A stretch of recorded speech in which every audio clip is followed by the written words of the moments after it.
પોરબંદર નજીકના સમુદ્રમાં કોસ્ટગાર્ડ દ્વારા રિજિયોનલ સર્ચ અને રેસ્ક્યુ એક્સરસાઇઝનું આયોજન કરવામાં આવ્યું હતું, જેમાં અન્ય સુરક્ષા એજન્સીઓ અને સરકારી વિભાગ પણ જોડાયા હતા.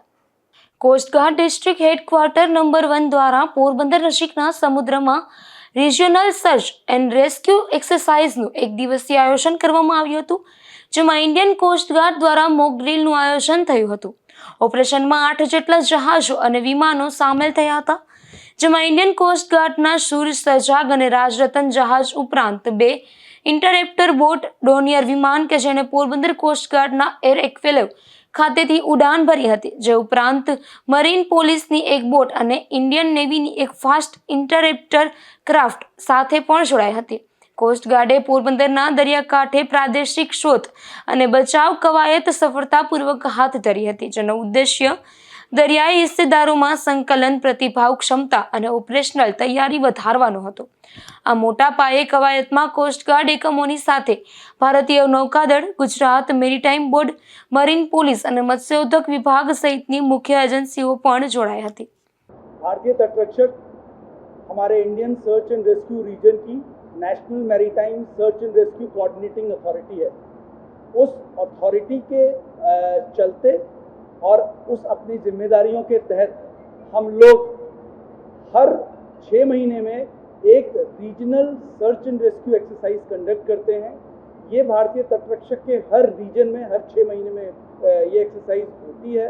और इस एक्सरसाइज का मेन मकसद हमारी और हमारे जितने भी स्टेक होल्डर्स हैं सर्च एंड रेस्क्यू में, उनकी कैपेबिलिटी असेसमेंट और कैपेसिटी ऑगमेंटेशन के बारे में एक स्वयंभू ऑडिट करना होता है. हम जानते हैं कि और इन एक्सरसाइज के माध्यम से हम कैसे अपनी सर्च एंड रेस्क्यू कैपेबिलिटी को और से और अच्छा कर सकें, हम और ज़्यादा रिस्पॉन्सिव बन सकें, हम और ज़्यादा अगर हमको कोई ऐसी कमियां नज़र आ रही हैं हम उनको दूर कर सकें, ताकि जब भी एक्चुअल में search and rescue coast guard को और जो हमारी रिसोर्स एजेंसीज हैं उनको करना पड़े, हम जल्दी से जल्दी रिस्पॉन्स करके उसको कर सकें. क्योंकि जैसा आपको पता है coast guard we deal with real life at sea. उसी के तत्वाधान में आज आपने सी में regional search and rescue exercise देखी, कैसे हमने एक एयरक्राफ्ट क्रैश को सिमुलेट किया और उस एयरक्राफ्ट क्रैश को सिमुलेट करने के बाद कैसे हमारी एजेंसीज ने, सर्च एंड रेस्क्यू यूनिट्स ने, जिसमें मरीन पुलिस ने, भारतीय नौसेना ने और कस्टम्स ने, मरीन पुलिस ने, सब ने पार्टिसिपेट किया और अपने एसेट्स को द्वारा उस प्रोसेस को ऑगमेंट किया.